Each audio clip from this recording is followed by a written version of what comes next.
அரண்சை நேயர்களுக்கு வணக்கம். நான் மதன் அறிவழகன். இன்று நமது சிறப்பு விருந்தினர் சத்யபிரபு அவர்கள். நிறைய விஷயங்கள் விவாதிக்க இருக்கிறோம். அவரை வரவேற்கலாம். வணக்கம். வணக்கம். திருப்புவனம் அஜித்குமார் கொலை வழக்கு என்பதை விட லாக்அப் கொலை அல்லது லாக்அப் மரணம் அல்லது லாக்அப் மரணம் கூட சொல்ல முடியுமான்னு தெரியல. லாக்அப்ல வச்சு நடக்கல. இது கடத்தல் கொலை என்பது போலதான் அது இருக்குது.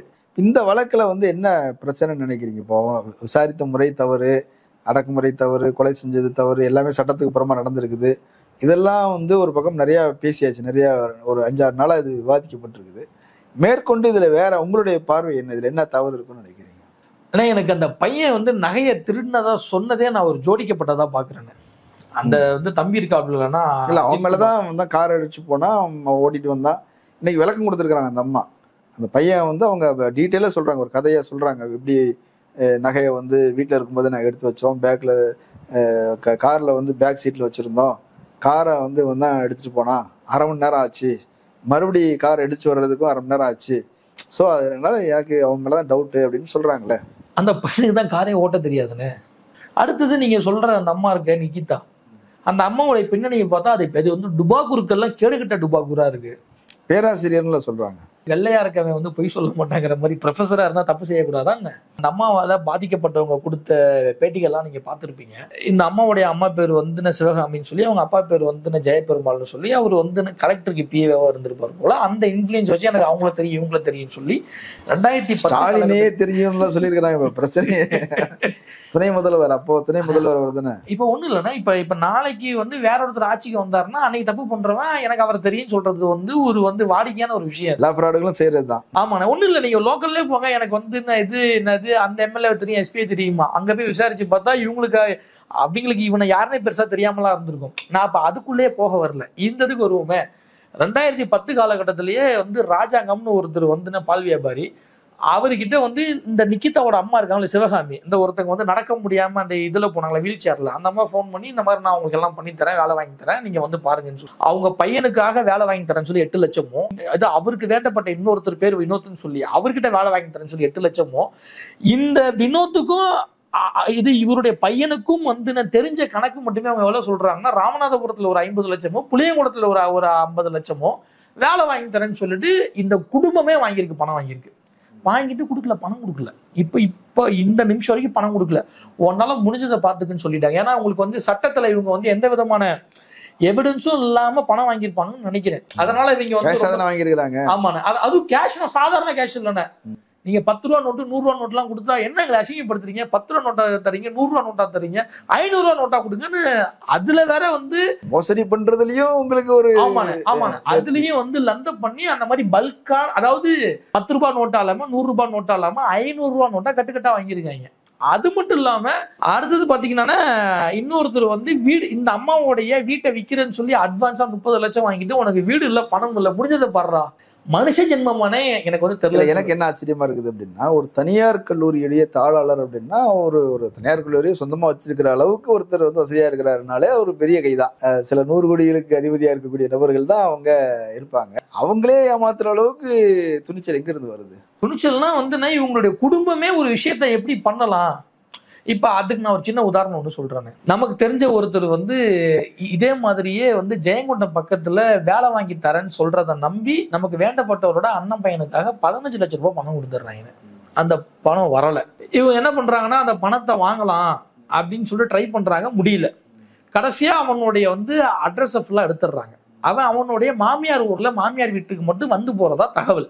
ஏன்னா அவனுக்கு என்ன பெர்மனன்டான அட்ரஸ் எல்லாம் கிடையாது, அவனோட மாமனார் வீட்டுக்கு மட்டும் போறதா தகவல்.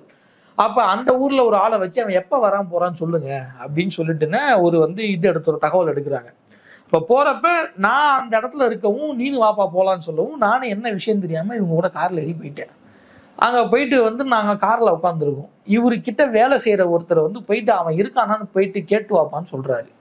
இவன் போய் கேட்கிறான். அதாவது இவன்னா இப்ப நம்மள ஒருத்தர் கூப்பிட்டு போனார்ல, அவரு கூட வந்தவர் போய் கேட்கிறாரு, இந்த மாதிரி அவனுடைய பேரை சொல்லி அவன் இருக்காரான்னு சொல்லி கேட்கும் பொழுது, எதுக்கு அவரை கேட்குறீங்க, நாங்களே அவரை பார்த்து ரொம்ப நாள் ஆச்சு அப்படிங்கிற மாதிரி அந்த ஃபேமிலி செட் பண்றாங்க. உடனே அங்க பேச்சுவார்த்தை போய்கிட்டு இருக்கவும் கொஞ்சம் சத்தமாகவும் நாங்க இறங்கி அங்க போறோம். என் கூட கார்ல வந்தார்ல அவரும் நானும் இறங்கி போறோம்.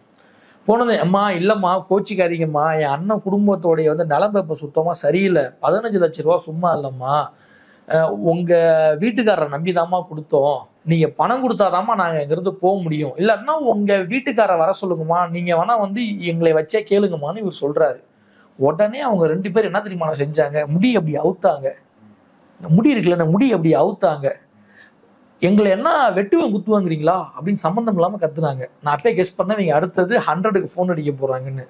உடனே கத்துனாங்க, 100க்கு ஃபோன் அடிச்சாங்க, எங்களை காப்பாத்துவாங்க, எங்களை வெட்டுவன் குத்துவாங்கிறாங்க, கேட்ட உடைக்கிறாங்க. இது எதுவுமே நடக்கல. நாங்க தள்ளி ஓரமா தான் நிக்கிறோம். இவங்களாவே ஒரு விஷயத்தை கிரியேட் பண்ணி கத்துறாங்க. கத்துனதும் என்ன பண்றாங்கன்னா, வழக்கம் போல காவல்துறை வருது. காவல்துறை வந்ததும் நம்ம ஒருத்தர் கூட போனோம்ல, இவருடைய பின்னணியை பத்தி விசாரிக்கிறாங்க. அங்க அப்படி ஒரு சூழ்நிலையே நடக்கலைங்கிறது வந்து விசாரணை செஞ்ச எல்லாருக்கும் தெரியுது. இப்ப அவங்க என்ன பண்றாங்கன்னா, எங்களை கூப்பிட்டு சத்தம் போடுறாங்க, பணம் வரலன்னா நீங்க கோர்ட்டு மூலியமா தாங்க போகணும், நீங்க எதுக்குங்க நேரா போனீங்க, இனிமே அவங்கள நேரா போய் கேட்க மாட்டேன்னு எழுதி கொடுத்துட்டு போங்க, உங்களுக்கு பணம் வேணும்னா நீங்க வந்து சார் நீங்க வந்து எஸ்பி ஆபீஸ்ல கம்ப்ளைண்ட் கொடுங்க, இல்லைன்னா கோர்ட்டு மூலியமா கேளுங்க, சட்டத்து மூலியமா தான் நீங்க போகணும் அப்படின்னு சொல்லி அதை என்ன பண்றாங்கன்னா எங்க கிட்ட வந்து எழுதி வாங்கிட்டு அனுப்பிச்சு விடுறாங்க.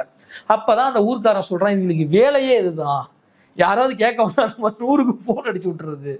அப்ப இந்த மாதிரி ஒரு வந்து ப்ரிப்ளானடான ஒரு ஃபேமிலின்னு சொல்ல வரேன் நான். அந்த குடும்பத்துடைய வந்து தொழிலே இப்படிதான் இருக்கும்னு நினைக்கிறேன் நான். இல்லாட்டினா நீங்க வந்து சாதாரணமா 20-30 பேர்லாம் ஏமாத்த முடியாதுண்ணே. இன்னைக்கு வந்து ஒருத்தரை ஏமாத்தலப்போ ரவுடிகளை வச்சு மிரட்டினாங்கன்னா அது வேற, வக்கீலை வச்சே மிரட்டுறாங்க அப்படின்ற மாதிரி சொல்றாங்க. வக்கீலுங்கிறவனுக்கு எனக்கு தெரிஞ்சு முக்கால்வாசி வக்கீல் இன்னைக்கு முக்கால்வாசி பேர் வக்கீலுங்கிற பேர்ல கட்ட பஞ்சாயத்து தான் பண்ணிட்டு இருக்காங்க. நீங்க அவங்கள்ட்ட போயிட்டு வந்து கோர்ட்ல வந்து ப்ரொஃபஷனலா பிராக்டிஸ் பண்றாங்களான்னா கிடையாது. பேருக்கு வக்கீல், ஸ்டேஷன்ல எந்தெந்த ஸ்டேஷன்ல பஞ்சாயத்தோ அங்க பார்த்தா பார்க்கலாம். ஏன்னா ஒரு முறை ஸ்டேஷன் போயிட்டு வந்து 5000 ரூபாயில இருந்து 10,000 ரூபாய் வரைக்கும் வாங்குவாங்க. இப்ப நான் சொன்னேன்ல, ஒரு அம்மாவை காதல் பிரச்சனைக்காக அந்த பையனோட அம்மா ஸ்டேஷனை கொண்டு போய் உட்கார வைக்கிறாங்க. அதுக்கு ஒரு வக்கீல் ஃபீஸ் கேட்கறான், 25,000 ரூபாய் ஃபீஸ் கேட்கறான். அது 25,000 ரூபாய்க்கு அது என்னடா வேலை இருக்குன்னு எனக்கு தெரியல. இது என்னன்னா, இவனுக்கு வந்து வக்கீல்ங்கிற பேர்ல இன்னைக்கு வந்து நான் எல்லாரையும் சொல்ல வரலன்னா, நல்லவர்கள் இருக்காங்க. சில பேர் வந்து இந்த வந்து நான் பேருக்கு சிம்பிள் போட்டுக்கிறதுக்காக, ஸ்டேஷனுக்கு வந்து போயிட்டு வர்றதுக்காக, கட்ட பஞ்சாயத்து பண்றதுக்காகவே வந்து வக்கீலா இது கட்ட பஞ்சாயத்து பண்றதுக்காகவே வக்கீலா இருக்கிறவனை வந்து பெரும்பாலான ஆட்களை நான் பார்த்திருக்கேன். அப்ப அப்படி ஒரு அட்வொகேட் வந்து இந்த அம்மாவுடைய தம்பிக்கு வந்து மச்சனானா இருக்காப்புல. அவன் வந்து நீ வந்து உங்களால ஆனதை பார்த்துக்கு, நீங்க வந்து உங்களால முடிஞ்சதை பார்த்துங்க, நாங்க பாத்துக்கிறோம். ஏன்னா நீங்க தான் பணம் கொடுத்ததுக்கு வந்து எவிடன்ஸ் இல்லைல்ல. உங்களுக்கு பணம் கொடுத்ததுக்கு வந்து ஒண்ணு செக் இருக்கணும். இன்னைக்கு பாண்டு எல்லாம் செல்லாதுன்னு. இன்னைக்கு நீங்க வந்து பாண்ட் எழுதி கொடுத்தாலோ இல்ல வந்து அக்ரிமெண்ட் போட்டு கொடுத்தாலும் செல்லாது. அக்ரிமெண்ட்னா ரெஜிஸ்டர்ட் அக்ரிமெண்டா இருக்கணும். சும்மா பேருக்கு நம்ம ஒரு 10 ரூபா பத்திரம், 30 ரூபா இது நம்ம பேருக்கு ஒரு இப்ப நம்ம சும்மா பேருக்கு வந்து 20 ரூபா பத்திரம், 50 ரூபா பத்திரம், 100 ரூபா பத்திரத்துல எழுதுறதுலாம் செல்லாதுன்னு. அதெல்லாம் கோர்ட்ல அழகா உடைச்சிடலாம். அதெல்லாம் கோர்ட்டு வந்து இன்னும் சொல்ல போனா விசாரணையே எடுத்துக்காது பெரும்பாலும். அப்ப நீங்க வந்து ரெஜிஸ்டர்ட் டாக்குமெண்டா இருந்தா செல்லும். இல்லைன்னா செக் வாங்கியிருக்கணும். நான் ஒரு 10 லட்சம் ரூபாய் தரேன் அப்படின்னா அதுக்கு ஒரு வந்து 2-3 செக்காவது வாங்கியிருக்கணும். இப்படி இருந்தாதான் நம்மளால வந்து ஸ்டேஷன்ல கம்ப்ளைண்டாவது கொடுக்க முடியும், அவங்களால எஃப்ஐஆர் போட்டு விசாரிக்க முடியும். இப்படி ஒரு வந்து ப்ராசஸ் இருக்குல்ல, இது எதுவுமே இல்லாத காரணத்தினால, எந்த எவிடன்ஸ் இல்லாத காரணத்தினால உன்னால முடிஞ்சதை பார்த்துக்கு அப்படின்னு இந்த வந்து நிக்கிதாவுடைய குடும்பமே இதைதான் வந்து பிரதான தொழிலா வச்சிருக்காங்க. ஏமா அவங்க அப்பா வந்து நல்ல வேலையில இருந்து அதுல நல்ல சம்பளம் வந்திருக்கும், அடுத்தது வந்து பென்ஷன் வரும், நீங்களும் இப்போ வந்து ஒரு நல்ல காலேஜ்ல தான் இருக்கீங்க, இது என்ன சொல்லணும் கவர்மெண்ட் காலேஜ் ப்ரொஃபஸரா இருக்கீங்க, ஆனா இந்த பணமும் அந்த குடும்பத்துக்கு பத்தல. இது இந்த குடும்பம் மட்டும்தானா? எனக்கு தெரிஞ்சு பெரும்பாலான அரசு அதிகாரிகளோட வேலையே இப்படியா தான் இருக்கு. சரி, இப்போ ரைட்டு, நீங்க வந்து ஒரு பணக்காரனை ஏமாத்துறீங்க, பணம் இருக்கிறவனை ஏமாத்துறீங்க, அதுல ஒரு நியாயம் இருக்குது. வெறும் 8,000 ரூபாய் சம்பளம் வாங்கக்கூடிய ஒரு சாதாரண ஒரு கோயில்ல வேலை செய்யக்கூடிய ஒரு தொழிலாளி, அவங்ககிட்ட போய் நீங்க என்ன வாங்கிட முடியும்? அவன் மேல ஒரு மாதிரி திருட்டு கேஸ் சொல்ல வேண்டிய அவசியம் என்ன வந்து போச்சு? அண்ணா, அதாவது ஒருத்தனை ரிவெஞ்ச் எடுக்கணுங்கிறதுக்கு பணக்காரன் ஏழை நம்ம சாதிக்காரன் அந்த சாதிக்காரன்லாம் இல்லைங்க. உங்களுடைய மனசு குரூர புத்தி கொண்டதாக நீங்க ஒவ்வொருத்தனுக்கும் நீங்க வந்து ரிவெஞ்ச் எடுக்கணுங்கிற மனநிலை இருக்கீங்கல்ல, அதுக்கு வந்து பணக்காரன் ஏழைலாம் தெரியாது. இப்போ இந்த அம்மாவை வந்து இந்த அம்மாவோடைய அம்மா இருக்காங்களே சிவகாமி, அவங்கள வந்து அவங்க காரை விட்டு இறங்குறாங்க, அவங்களால வந்து நடக்க முடியல. அப்போ அந்த வந்து பையன் இவரு அஜித் தான் வராப்புல, அந்த எதிர்க்கலன்னா என்னன்னு வீல் சேர்ல வந்து உட்கார வைக்கிறாங்க. அந்த வந்து பையனும் அந்த பையன் உட்கார வைக்கிறாப்புல, இன்னொருத்தர் தான் அந்த வண்டியை வந்து தள்ளிட்டு போறாப்புல. இப்ப இந்த பையன் வந்து இதுக்கு வந்துமா காசு கொடுங்கன்னு சொல்லி கேட்கிறாரு. இந்த அம்மா ஃப்ரீ தானான்னு கேட்டிருக்கு. அம்மா வண்டிக்கு தான் ஃப்ரீ, இந்த கோவில்ல வண்டிக்கு தான் ஃப்ரீ, ஆனா இதை வந்து தள்ளுறதுக்கு வந்து எங்களுக்கு ஒண்ணு அரசாங்கம் சம்பளம் தரல, நாங்கெல்லாம் வந்து டெம்பரரி ஸ்டாஃப் தான், அதனால நீங்களா பார்த்து கொடுங்கன்னு சொல்லிட்டு இவங்க என்னன்னா ஆளுக்கு 100 ரூபாய் பிரிச்சுக்கலாம்னு சொல்லி 500 ரூபாய் கேட்கப்பட்டதா சொல்றாங்க. அந்த அம்மா தான் சொல்லுது. ஆமா, அது உண்மையான்னு கூட நமக்கு தெரியல. அது கூட உண்மையான்னு கூட நமக்கு தெரியல. 100 ரூபாய் கொடுத்தேன்னு சொல்லுது, அது கூட உண்மையான்னு தெரியல. ஒருவேளை அவங்க வந்து என்னுடைய கணிப்பு எப்படி இருக்கும்னா பணம் கொடுங்கன்னு அவங்க கேட்டிருக்கலாம், நான் ஏன் பணம் கொடுக்கணும் அப்படின்னு நம்ம சொல்லியிருக்கலாம். அதை சொல்றாங்க, ஃப்ரீ தானே அதுக்கு காசு கேக்குறீங்க. ஆமா, இதுதான் சண்டையா இருக்கு. அப்ப பணம் கொடுத்துதான் ஆகணும், நாங்க எப்படி சும்மா தள்ள முடியுமா அந்த அந்த தரப்பு கேட்டிருக்கலாம். இந்த அம்மா இருந்துட்டு என்னையவே நீ என்ன அவ்வளவு பெரிய கேள்வி கேட்கிறேன், நான் ஊர்ல எத்தனை பேரை ஏமாத்திருக்கேன் தெரியுமா, நான் வந்து ஊர்ல ஏமாத்துறது மட்டும் இல்லாம கோர்ட்டுக்கே அல்வா கொடுத்துருக்கேன், நான் இது வரைக்கும் ஒரு கேஸ்ல கூட என்னை அசைக்க முடியல, ஆட்ட முடியல, கோடிக்கணக்கில் பணம் போட்டிருக்கேன் ஆஃப்டர் ஆல் அப்படின்னு அந்த அம்மாவுடைய மனநிலையை சொல்றேன். நான் யாரையும் வந்து இது சாதாரணமா சொல்லலை. ஆஃப்டர் ஆல் நீ ஒரு வந்து நீ ஒரு வந்து இந்த டெம்பரரி செக்யூரிட்டி ஒரு கோவில்ல, உன் சம்பளம் 8000 ரூபாய் 10,000 ரூபாய், நீ என்னைய போட்டு பாக்குற இருறான் அவனுக்கு யாருன்னு காட்டுறேன். அந்த மனநிலை தான் அஜித்தை வந்து பழி வாங்குறதுக்காக இப்படி ஒரு குற்றத்தை சுமத்தி இருக்கும் நான் சொல்ல வரேன். காசு கேட்டிருக்கிறாரு, இவங்க ஃப்ரீ தான் இதெல்லாம் பேசியிருக்கிறாங்க, சரி ஏதோ ரைட்டு தரேன் அப்படிங்கிற மாதிரி சொல்லியிருக்கிறாங்க அப்படின்னு கூட வச்சுப்போம். ஆனா அதுக்கு பிறகுதான் அவர்கிட்ட வந்து கார் சாவியை கொடுத்தேன், காரை கொண்டு போய் பார்க்கிங் பண்ணுறதுக்கு போனார், 1/2 மணி நேரம் ஆச்சு, நாங்கள் வெயிட் பண்ணோம் ரொம்ப நேரம், அது வரைக்கும் பழம் பூ இதெல்லாம் வாங்கிக்கிட்டு இருந்தேன், நான் ஆளையே காணோம், வெயிட் பண்ணிட்டு இருந்தோம். அப்புறம் 1/2 மணி நேரம் கழிச்சு தான் வந்தேன். அப்படி மறுபடி நாங்கள் ஒரு 1 மணி நேரம் 2 மணி நேரம் வெயிட் பண்ணலாம்னு நினச்சோம். கோயிலில் வந்து அம்மா வந்து ரொம்ப மன வருத்தத்தில் இருக்கிறாங்க, கொஞ்சம் வேண்டிக்கிட்டு இருக்கலாம் ஒரு மன அமைதிக்காக அப்படின்னு சொல்லி வெயிட் பண்ணலாம்னு நினச்சா எங்களை ப்ரெஷர் பண்ணி வந்து எங்களை போக சொல்லி, கூட்டம் வந்துடுச்சு லீவு நாள் சீக்கிரம் போங்க அப்படின்னு ப்ரெஷர் பண்ணாங்க. அப்படின்றதும் அந்த அம்மாவே இன்னைக்கு அந்த ஆடியோ வந்துருக்குது. இந்த முடிஞ்சதுக்கு பிறகு அவங்க கிளம்புற நேரம் கார் எடுத்துக்கொண்டு விடுறேன்னு சொல்லி அதுக்கும் ஒரு 1/2 மணி நேரம் ஆச்சுன்னு சொல்றாங்க. ஸோ அதுக்கு பிறகுதான் அவங்க வந்து காசு கொடுக்கறது போறது வர்றது எல்லாமே இருந்திருக்கும்னு நினைக்கிறேன். இப்போ அப்படி இருக்கும்போது இப்போ நீ சண்டை போட்ட நபரோட எப்படி வந்து அவங்க ஒரு ரிலேஷன்ஷிப்பை மெயின்டைன் பண்ணியிருப்பாங்க. ஆனா இதுலயே உங்களுக்கு பொய்ன்னு தெரியலையானே. இப்ப நாம அந்த பக்கத்து விசாரிச்சோம்னு அந்த கோவில் ஒன்றும் ரொம்ப வந்து பிரசித்தி பெற்ற பிஸியான கோவில்லாம் கிடையாது, ஒரு சாதாரண ஒரு கோயில், சின்ன கோயில் தான். நீங்க பிஸியான கோயிலா இருந்தாலும் வெளியே போகலாம், யாரையும் தள்ள முடியாதுன்னு. அதுவும் ஒரு வந்து என்ன, அதாவது டெம்பரரி செக்யூரிட்டி வந்து சொல்றாருங்கிறலாம் ஏத்துக்கவே முடியாது. நீங்க அதிகபட்சம் பிரகாரத்தை பூட்ட போறாங்கன்னா எல்லாரும் வந்து சீக்கிரமா கிளம்புங்கன்னு சொல்லுவாங்க, செக்யூரிட்டி உள்ள வர மாட்டாங்க. அந்த வந்து கோவில்ல இருக்கக்கூடிய வந்து அந்த இவங்க இருப்பாங்கல்ல, கோவில்ல இருக்கக்கூடிய வந்து பூசை செய்யறவங்க சொல்லுவாங்க. சில இடங்கள்ல இந்து சமய அறநிலைத்துறையில யாராவது வந்து ஒருத்தர் 2 பேர் உள்ள வந்து போவாங்க. அந்த இதுல முக்கியமான அந்த வந்து கோவில் நிர்வாகத்துல அவங்க எல்லாத்துக்கும் வந்து பூட்டு போட்டே வருவாங்க. அவங்க சொல்லுவாங்க, அதுவும் விரட்டலாம் மாட்டாங்க, கம்பல் பண்ணி ஃபோர்ஸ் பண்ணி. நான் இதையே பெரிய கதைன்னு சொல்றேன். அந்த அளவுக்கு அந்த கோவில் ஒண்ணு வந்து பெரிய பிஸியான கோயிலும் இல்ல. இத்தனைக்கும் காலையில 11 மணிக்கெல்லாம் அதை செய்யணும்னு அவசியம் இல்லை. ஆமாண்ணே, இல்ல அதான பிஸியான கோயிலும் இல்ல. காலையில 11 மணிக்கு அவங்க வந்து நடை சாத்த வேண்டிய அவசியமும் இல்லை. ஸோ அப்ப நீங்க வந்து நட சாத்தணும் வெளியே போகணும்னு சொல்றதுக்கான இடமும் அது இல்லை. அப்ப இந்த அம்மா சொல்ற எல்லாமே பொய்ன்னு சொல்ல வரேன். அப்ப ஒரு அந்த அம்மா நகையை வச்சிருந்ததும் பொய்ன்னு சொல்லு. ஆமாண்ணே, இதெல்லாம் பொய்யா இருக்கும் பொழுது அது ஏன் பொய்யா இருக்கக்கூடாது? இந்த அம்மா எங்க மாட்டுதுன்னா, அஜித் அந்த பையன் தான் வண்டி ஓட்டிருப்பாருன்னு இந்த அம்மா நினைச்சு ஒரு கம்ப்ளைண்ட்டை கொடுக்குது. ஆனா அந்த பையன் வண்டி ஓட்டல, ஏன்னா அந்த பையனுக்கு வண்டி ஓட்ட தெரியாது. இதுலதான் அந்த அம்மா சிக்குதுன்னு சொல்ல வரேன் நான். இந்த அம்மா கொடுத்த கம்ப்ளைண்ட் வந்து அந்த பையன் மேல உள்ள வந்து ரிவெஞ்சுக்காக கொடுக்குது. அந்த பையனுக்கு வண்டி, அதாவது இந்த பையன் தான் வண்டியை எடுத்துட்டு போய் இந்த பையன் தான் அந்த காரை எடுத்துட்டு போய் விட்டுருப்பான் அப்படிங்கிற ஒரு விஷயத்த இந்த அம்மா நினைச்சுக்கிட்டு அப்ப கார்ல நகைய காணுன்னு சொல்லிட்டு இந்த அம்மா வந்து ஜோடிச்ச மாதிரி ஒரு விஷயத்த ட்ரை பண்ணுது. ஆனா அது யாரோடைய இதுன்னு தெரியல. இந்த பையனுக்கு வண்டி ஓட தெரியல, வண்டியை எடுத்து விட்டவன் வேற ஒருத்தர். ரைட், இப்போ அதில் 5 பேரை கூப்பிட்டு விசாரிச்சிருக்கிறாங்க, அதெல்லாம் தெரியுது. ஆனா இவரை மட்டும் பர்டிகுலரா டார்கெட் பண்ணி அடிக்க வேண்டிய தேவை என்ன வந்துச்சு? அதான் நான் காசு கேட்டதா இருக்கலாம், இல்ல இவங்களுக்குலாம் வந்து காசு கொடுக்கணும்னு சொன்னதா இருக்கலாம், இல்ல அதன் சார்ந்த வாக்குவாதமா இருக்கலாம். அந்த ரிவெஞ்சில் தானே இந்த அம்மா சொல்லுது.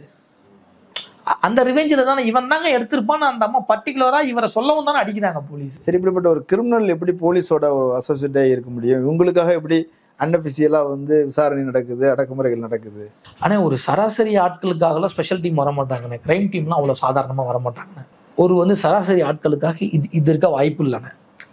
இதுக்குள்ள ஒரு முக்கியமான அதிகாரியோடைய வந்து ரோல் இருக்கணும், ஒரு இன்ஃப்ளூயன்ஸ், பெரிய இன்ஃப்ளூயன்ஸ் இருக்கணும். இல்லாம உங்களுக்கு அபிஷியலா நீங்க கம்ப்ளைண்டே கொடுக்கல, வாய்மொழியா சொன்னதுக்கு ஸ்பெஷல் டீம் வந்து நீங்க கம்ப்ளைண்ட் வந்து திருபுவனம் ஸ்டேஷன்ல கொடுக்கணும். இன்ஸ்பெக்டருக்கே அந்த பையன் செத்து போனதுக்கு அப்புறம் தான் தெரிஞ்சிருக்கு. திருபுவனம் ஸ்டேஷன்ல உள்ள போலீஸ்க்கே அந்த பையன் செத்து போனதுக்கு அப்புறம் தான் தெரிஞ்சிருக்கு. அவங்க யாரும் வரவே இல்லை, வரல. அப்ப அவங்களுக்கு அபிஷியலா வந்து விஷயமே தெரியல. அவங்களுக்கு வந்து பை பேப்பரா எந்த விதமான கம்ப்ளைண்ட்டும் போகல. இருந்தும் அன்அபிஷியலா உங்களுக்கு ஸ்பெஷல் டீம் வந்து விசாரிக்குதுன்னா யாரும் உள்ள இல்லாம ஸ்பெஷல் டீம் வரதுக்கான வாய்ப்பே கிடையாது. அதுவும் பொதுவெளியில வச்சு அடிக்கிறாங்க அப்படின்னா அவனை இது என்னமோ அஜித்தை மட்டும் டார்கெட் பண்ணி ரிவெஞ்ச் எடுத்த மாதிரி இருக்கு. ஸ்பெஷல் டீம் வந்து அங்கெல்லாம் வச்சு விசாரிக்க மாட்டாங்கன்னா நீங்க வந்து போலீஸை பத்தி தெரிஞ்சவங்கள்ட்ட கேட்டு பாருங்க. இந்த ஸ்பெஷல் டீம் கிரைம் டீம்லாம் இருக்காங்கல்ல, ஒருத்தனை கேப்சர் பண்ணணும்னு நினைச்சாங்கன்னா அவனை வந்து கேப்சர் பண்ணிட்டு அந்த இடத்த விட்டு பறந்துருவாங்க. அவனை எங்க வச்சிருக்காங்கன்னு யாருக்குமே தெரியாது. பெரும்பாலும் எங்க வைப்பாங்கன்னா ஒவ்வொரு மாவட்டத்துக்கும் வந்து இந்த ஆர்ம்டு ரிசர்வ்டு ஃபோர்ஸ்ன்னு இருக்கும், அதாவது ஆயுதப்படைன்னு ஒன்று இருக்கும், அங்கே கொண்டு போய் வைப்பாங்க. அங்கே வந்து கொண்டு போய் வைப்பாங்க. அங்கே தான் அந்த அடி உரிக்கிறது எல்லாமே அங்கே தான் நடக்கும். ஏன்னா அது வந்து பெரிய வளாகமாக இருக்கும். அது வந்து பெரும்பாலும் பார்த்தீங்கன்னா சிட்டி விட்டு அவுட்டரில் இருக்கும். சத்தமும் வெளியே கேட்காது. சத்தமும் வெளியே. அது உங்களுக்கு அந்த ஏரியாவே வந்து பல ஏக்கர் பரப்பளவில் இருக்கும். உங்களுக்கு ஸ்டேஷனில் நீங்கள் அன்றாட ஸ்டேஷனில் பார்க்குற போலீஸ்லாம் உங்களை அடிக்க மாட்டான். உங்களை கூட்டு போன போலீஸும் உங்களை பெருசாக அடிக்க மாட்டான். ஐ மீன் அதாவது பெருசாக அடிக்க மாட்டான்னா ரொம்ப கொடூரமாக தாக்க மாட்டான். இந்த காலை உடைக்கிறது, கையை உடைக்கிறதுலாம் அதுக்குன்னு வந்து வேற ஆட்கள் வருவாங்க. நீங்க அவங்க முகத்தை அதுக்கப்புறம் பார்க்கவே முடியாது. பார்த்தா தான் நீங்க சொல்ல முடியாது நீங்க தான் உடைச்சா. அப்படி வந்து நான் சொல்றதுக்கு இடமே கொடுக்க மாட்டாங்க. அப்படிப்பட்ட இடங்களுக்கு கூப்பிட்டு போவாங்க. இல்லைன்னா லாட்ஜில் போய் தங்க வச்சிருவாங்க. எல்லா போலீஸ்க்கும் நான் இங்க அந்தந்த மாவட்டத்தில் இருக்கக்கூடிய நிறைய வந்து லாஜிக்கல் பழக்கமா இருக்கும். ஏன்னா இவங்க வந்து டைப்ல வச்சிருப்பாங்க. இவங்க வந்து ரூம் கேட்டால் ஃப்ரீயா ரூம் கொடுக்கணும். திடீர்னு வந்து எப்பா இன்னைக்கு நம்ம இவர் சார் டிஎஸ்பி சார் வருவார், அவர் ஒரு 1 hour மட்டும் கூட்டி தூக்கம் போட்டு போவார், சாவி கொடுக்கணும். இன்னைக்கு வந்துப்பா அந்த இங்கே ஒரு இது கோர்ட்டு வேலைக்காக வேற ஒரு மாவட்டத்தில் இருந்துப்பா எஸ்பிக்காக வந்து இன்ஸ்பெக்டர் ஒருத்தர் கொடுக்கணும். அந்தந்த ஆட்களுக்கு ஏற்ற மாதிரி அந்தந்த கேட்டகரியில லாட்ஜஸ் வந்து பழக்கம் வச்சிருப்பாங்க. அப்போ எப்பா இன்னைக்கு வந்து 2 இது அக்யூஸ்டை பிடிச்சிட்டு வரோம், எங்களுக்கு வந்து 2 ரூம் வேணும் அப்படி கேட்பாங்க. அப்படி வந்து அக்யூஸ்ட் ரூம்ல அங்கதான் தங்க வைப்பாங்க. எங்க வச்சிருக்காங்கன்னா யாருக்கும் தெரியாது. எஸ்பி ஆஃபீஸுக்கும் கூட்டு போக மாட்டாங்க, ஸ்டேஷனுக்கும் கூட்டு போக மாட்டாங்க. எஸ்பிக்கு இப்போ வந்து எஸ்பியோட ஸ்பெஷல் டீம் தூக்குதுன்னா எஸ்பிக்கு மட்டும் தான் தெரியும். ஒருவேளை டிஐஜியோட ஸ்பெஷல் டீம் தூக்குதுன்னா டிஐஜிக்கு மட்டும் தான் தெரியும். இல்ல இது ஐஜியோட ஸ்பெஷல் டீம் தூக்குதுன்னா ஐஜிக்கு மட்டும் தான் தெரியும்.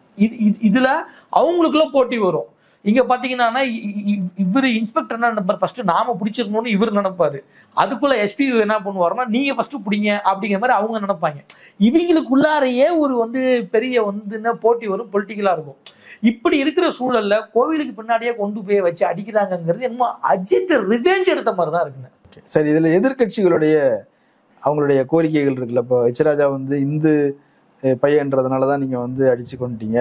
இப்போ இதுவே ஜெயராஜ் பெனிக்ஸுக்காக எல்லாம் அவங்க பையன் வந்தாரு, ஸ்டாலினுடைய பையன் உதயநிதி போனாரு, கனிமொழி வந்தாங்க, அவங்கெல்லாம் ஏன் வரல, இதை மட்டும் ஏன் அலட்சியமா இருக்கிறீங்க, அதுல மட்டும் அவ்வளவு தீவிரமா இருந்தீங்க அப்படின்னு அவர் சொல்றாரு. எடப்பாடி பழனிசாமி நீங்க எதுக்காக சிபிஐக்கு கொடுத்தீங்க, நீங்க தமிழ்நாடு கவர்மெண்ட் விசாரிக்க வேண்டியதுன்னு அப்படி சொல்றாங்க.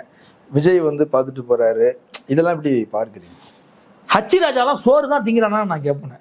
ஏன்னா அப்படின்னா இது நீங்க வந்து என்ன சத்தி குரூப் இப்படிலாம் பேசுறீங்கன்னு கேட்காதீங்கன்னு. அவன் சோறு தான் திங்கிறானா எனக்கு சந்தேகமா இருக்குன்னு.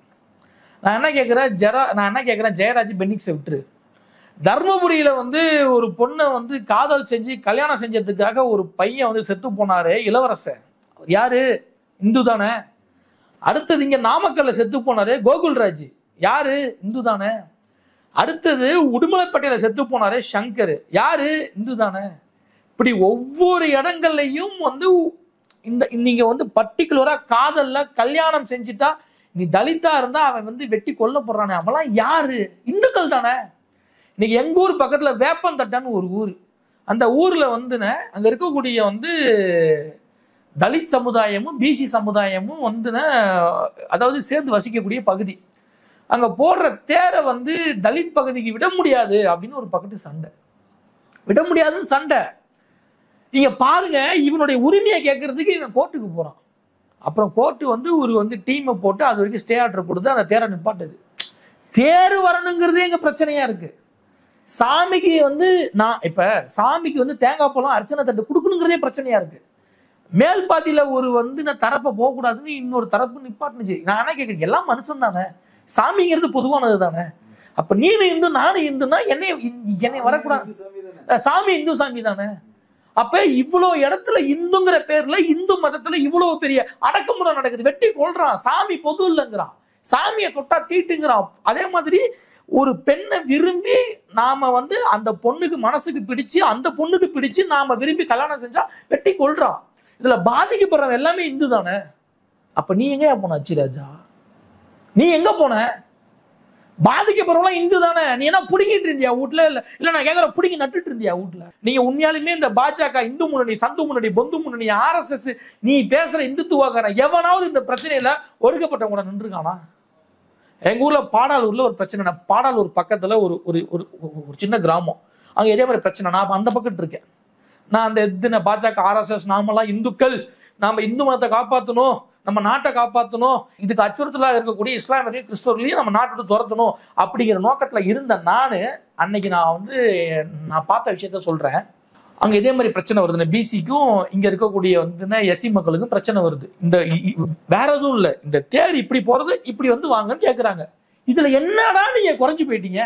இதானே சாமி தீட்டாக முடியுமா, மனுஷங்க தீட்டாக முடியுமா? அதே மாதிரி நானும் தேங்காய் பழம் காட்டணும்னு கேக்குறாங்க. அது எப்படி முடியும் அப்படின்னு இவனுக்கு ஒரு பக்கத்து பிரச்சனை, இவங்க ஒரு பக்கத்து தேரை நிப்பாட்டிட்டாங்க. இப்ப இந்த இந்து முன்னணி எவன் கூட நின்றுமா நீங்க நினைக்கிறீங்க? யார் பக்கம் நின்றாங்க? பிசி பக்கம் நின்றானுங்கண்ணே. அதுக்கு அவன் சொன்ன காரணம் என்ன தெரியுமாண்ணே? நம்ம பாரம்பரியம் முக்கியம், நம்ம பண்பாடு முக்கியம், நம்ம கலாச்சாரம் முக்கியம், நம்ம பழக்க வழக்கம் முக்கியம். திடீர்னு ஒரு வந்து பழக்க வழக்கத்தை உருவாக்க முடியாது. காலங்காலமா நம்ம என்ன பின்பற்றணுமோ அதுதான் பின்பற்றணும் அப்படி நின்னானுங்கண்ணே. போராட்டம் செஞ்சானுங்கண்ணே. எப்படி போராட்டம் செஞ்சானுங்க? இந்த பிரச்சனையை வெளியே சொல்லாம இந்த திராவிட கட்சிகள்லாம் வந்து சாமிக்கு போட்டிருக்க தேரை நிப்பாட்டுறான். இவன் வந்து போராட்டம் பண்றவன் சோறு திங்கிறவனா இருந்தா எப்படி பேசணும்? இதை நீ விலைக்கலடா பேசணும். இந்த திராவிட கட்சி எல்லாம் வந்து அப்ப வந்து அதிமுக இருந்துச்சுன்னு நினைக்கிறேன். இந்த திராவிட கட்சிகள்லாம் வந்து நம்ப கூடாது இந்துக்கள். இங்க திமுகவும் அதிமுகவும் ஒண்ணுதான். ஒண்ணு இவன் கெட்டவன், இவன் வந்து நல்லவன் இல்ல, ரெண்டு பேருமே கெட்டவனுக்கு தான். இந்துக்களுக்கு ரெண்டு பேருமே கெட்டவனுக்கு தான். நீங்க வந்து நாளைக்கு ஏதாவது ஒரு வந்து பிரச்சனைனா நீங்க ஓட்டு போடுற திமுக அதிமுக வராது, நீங்க ஓட்டு போடுற விசிக பாமக வராது, காங்கிரஸ் வராது, பாஜக கூட சில விஷயத்துக்கு பாஜகவால கூட சில விஷயத்துக்கு தான் வர முடியும். ஆனா நாங்க இந்து முன்னணி தான், இங்க சாமி கும்பிடுற ஒவ்வொரு இந்துக்களுக்கும் நாங்க தான் சொல்லி பெரிய புடிங்கி மாதிரி பேசினானுங்க.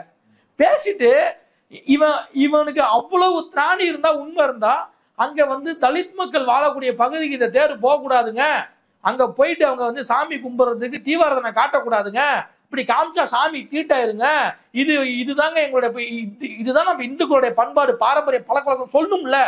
சொல்லி இருந்தா கண்டிப்பா 4 செருப்பு பறந்துருக்குமா, பறந்துருக்காது. எவனா ஒருத்தன் சுயமரியாதை உள்ள வந்து கண்டிப்பா வந்து செருப்பத்துக்கு வீசியிருப்பான்ல. இவன் என்ன சொல்றான்? இதெல்லாம் மறைச்சிட்டு நம்ம சாமியை விட மாட்டான், நம்மள சாமி கும்பிட விட மாட்டான், நம்ம தேரை விட மாட்டான், நம்ம மக்களை நிம்மதியா இருக்க விட மாட்டான். இப்படி ஒவ்வொரு இடத்துலயுமே இந்துக்கள் தினந்தோறும் பாதிக்கப்படுறானா இல்லையா, ஒடுக்கப்படுறானா இல்லையா? இது இல்லைன்னு சொன்னா அண்ணா, இது இல்லைன்னு சொன்னா நான் இந்த நிமிஷமே வந்து நான் மொட்டை அடிச்சுக்கிறேன். இது எல்லாமே இருக்குல்ல. அப்ப இதுல பாதிக்கப்படுறவங்களாம் இந்து தானே.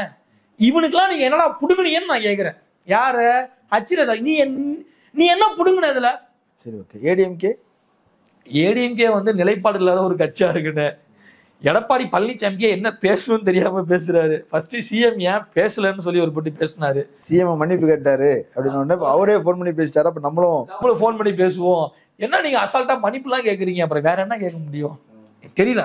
ஒரு அசம்பாவிதம் நடந்துருச்சு, இதுக்கு அரசு தான் பொறுப்பு. ஆக்சுவலா இது ஃபர்ஸ்ட் டைம் ஒரு முதலமைச்சர் வந்து இது மாதிரி பாதிக்கப்பட்ட தொடர்பு கொண்டு அதுக்கு பொறுப்பு வந்து அரசு தான். அவர் இல்லைன்னு சொல்லல. நம்ம அவர்கிட்ட வைக்கிற கோரிக்கை என்ன? ஸ்டாலின் அவர்களே, இந்த விசாரணையை வந்து நீங்க இதோட விட்டுருக்க கூடாது. இங்க இருக்கக்கூடிய எஸ்பி வரைக்கும் வந்து நடவடிக்கை எடுத்திருக்கணும். அந்த சார் யாருங்கிறத கண்டுபிடிக்கணும். இதெல்லாம் ஸ்டாலின் அரசாங்கம் செய்யல. நாம அதை சொல்றோம், மாற்றுக்கிறதுல அது தப்பு தான். அதை தாண்டி அந்த பையனோட தாயார்கிட்ட ஒரு போன்ல வந்து அம்மா இந்த மாதிரி வந்து சாரிம்மா, மன்னிச்சிருங்கம்மா, நடக்கக்கூடாது, நடந்துருச்சு. அதை ஒண்ணு எடப்பாடி பழனிசாமி, யாரு மிச்சர் தீங்கிற எடப்பாடி பழனிசாமி, ஸ்டெர்லைட்ல 11 பேர் செத்து போனதை நான் டிவில பார்த்தா தெரிஞ்சுக்கிட்டேன்னு சொன்ன எடப்பாடி பழனிசாமி, இதே வந்து பென்னிக்ஸ், ஜெயராஜ் அவங்க செத்து போனப்ப எஃப்ஐஆர் கூட போடாம காப்பாத்துறதுக்கு ட்ரை பண்ண அந்த வந்து கவர்மெண்ட்டுக்கு சிஎம் இருந்த எடப்பாடி பழனிசாமி சொல்றாப்புல, நீங்க என்ன வந்து இது மன்னிப்பு கேக்குறீங்க? அப்படி கேட்டா மட்டும் முடிஞ்சிருமா? எப்ப முடிஞ்சிடாதுதான். யாரு இல்லைன்னு சொன்னா? அது வந்து வழக்கு நடக்கணும், நீதிமன்றத்தில் தீர்ப்பு வரணும். அன்னைக்கு இந்த திமுக கவர்மெண்ட் அந்த தீர்ப்பு வரப்ப திமுக கவர்மெண்ட் இருந்து அவங்களுக்கு வந்து விடுதலைனா நம்ம கண்டிப்பா கேட்க போறோம். ஜெயராஜ் பெனிக்ஸ் வழக்கு சிபிஐல தான் இருக்குது.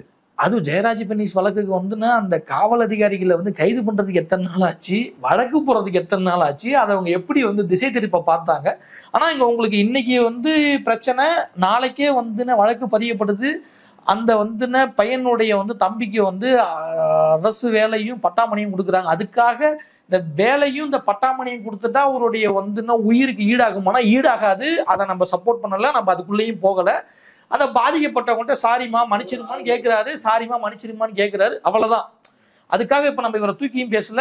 இவர் பண்ணதுல இதுல என்ன பிளஸ்னா உடனடியா டக்கு டக்கு டக்குன்னு எல்லா வேலைகளும் நடந்தது பிளஸ். மைனஸ் என்ன நம்ம பாக்குறோம்னா அந்த சார் யாரு அதை நீங்க கண்டுபிடிக்கணும், அதை மக்கள் மடி சொல்லணும். அதெல்லாம் தாண்டி சிபிஐக்கு நானுமே சொல்றேன், சிபிஐ எல்லாம் ஆனா ஒண்ணு இல்ல, நான் கேட்கிறேன், சிபிஐ எத்தனை வழக்குல சரியா கலட்டி இருக்குன்னு இது வரைக்கும் எனக்கும் தெரியல. இந்தியா முழுக்க வச்சுக்கோ சிபிஐ அவன் கத்துறான், குதிக்கிறான், சிபிஐக்கு மாத்தணும், சிபிஐக்கு மாத்தணும். என்னமோ காவல்துறைனா வந்து ரொம்ப அசிங்கம் போலவும், சிபிஐனா ரொம்ப ரொம்ப வந்து யோக்கியம் போலவும் பேசுறானுங்க. அசிங்கம்னா எல்லாமே அசிங்கம் தான், யோக்கியனா எல்லாமே யோக்கியம் தான். கருப்டட் அதிகாரிகள் எல்லா இடத்துலயும் இருக்காங்க, சிபிஐலயும் இருக்கான், இடிலையும் இருக்கான், இங்க உள்ள காவல்துறையிலும் இருக்கான். நேர்மையான அதிகாரிகள் எல்லா இடத்துலயும் இருக்காங்க, நம்ம காவல்துறையிலும் இருக்காங்க. ஏன் எத்தனையோ வழக்குகள்லாம் நம்ம காவல்துறையில, நான் திமுக அதிமுகன்னு சொல்ல வரலன்னா எல்லா பீரியட்கள்லயும் நிறைய வழக்குகள்ல தண்டனை வாங்கி கொடுத்துருக்காங்க, கஷ்டப்பட்டு உழைச்சிருக்காங்க. எங்க அப்பாவினுடைய கொலை வழக்குல கூட வந்து காவல்துறை வந்து சரியா கையாண்டு அன்னைக்கு வந்து எங்க மாவட்டத்துக்கு முதல் சிபிசிடி வழக்கு அதுதான். அதுல வந்து தண்டனை வாங்கி கொடுத்தாங்க. நிறைய சாட்சியங்கள் வந்து பிறர் சாட்சியா மாறிட்டாங்க. அதையும் மீறி காவல்துறையில உள்ள நல்ல ஆட்கள் சப்போர்ட் பண்ணி வாங்கி கொடுத்தாங்க. நம்ம அதுக்குன்னு ஒட்டுமொத்த டிபார்ட்மெண்ட்டையும் தப்பு சொல்லல, நல்லவர்கள் இருக்காங்க, அவர்களோட வந்து கரப்டட் பீப்புள்ஸ் வந்து அதிகமா இருக்காங்க. ஒண்ணு.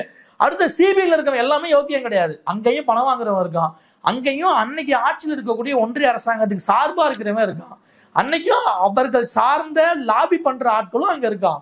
எனக்கு தெரிஞ்சு நிறைய வழக்குகள் சிபிஐயும் கோட்டை விட்டுருக்கு. இனி வரைக்கும் சிபிஐயும் வந்து கிழிக்காத வழக்குகள் பல வழக்குகள் இருக்கு, முடித்து வைக்கப்பட்ட வழக்கு. ஆமா இருக்கு. அப்படி இருக்கும் பொழுது நீங்க அந்த வழக்கை உடனடியா மிஸ்டர் ஸ்டாலின் அவர்கள் வந்து சிபிஐக்கு கொடுத்துட கூடாதுன்னு சொல்லுவோம். அப்புறம் எதுக்கு சார் நீங்க போலீஸ் வச்சிருக்கீங்க, உங்களுக்கு எதுக்கு டிபார்ட்மெண்ட் அப்படின்னு நம்ம சொல்றோம். ஆனா இதை நம்ம இன்னொரு வார்த்தையில சொல்லலாம்னு என்னன்னா போலீஸ் பயங்கரவாதம்னு சொல்லலாம். அதை திமுக ஆட்சி அதிமுக ஆட்சி எல்லாம் பார்க்க தேவையில்ல. ஆமாண்ணே ஆமாண்ணே, எந்த ஆட்சி வந்தாலும் இந்த காட்சிகள் மாறாதுன்னு. எந்த ஆட்சி வந்தாலும் அந்த வந்து போலீஸ் டிபார்ட்மெண்ட்டுக்குன்னு ஒரு ஸ்டைல் இருக்குல்லண்ணே, அது மாறாதுண்ணே. எனக்கு தெரிஞ்சு இப்ப நான் வந்து பல வழக்குகளை பார்த்திருக்கேன், பல வழக்குகள்ல கூட நின்றுருக்கேன், பெரிய இடங்கள்லாம் மோதி இருக்கிறீங்க. ஆமாண்ணே பார்த்திருக்கேன். அந்த அடிப்படையில சொல்றேன், இந்த வெள்ளைக்கார காலத்துல இருந்த மாதிரியே தான் போலீஸும் சிறைத்துறையும் நம்ம ஊர்ல இருக்குங்க. எப்படின்னா, அதாவது இங்க இந்தியாவில் இருக்கக்கூடிய சிவிலியன் இருக்காங்கல்ல, பொதுமக்களை வந்து அவன் நமக்கு கட்டுப்படணும்னா முதல்ல நமக்கு வந்து பயப்படணும்.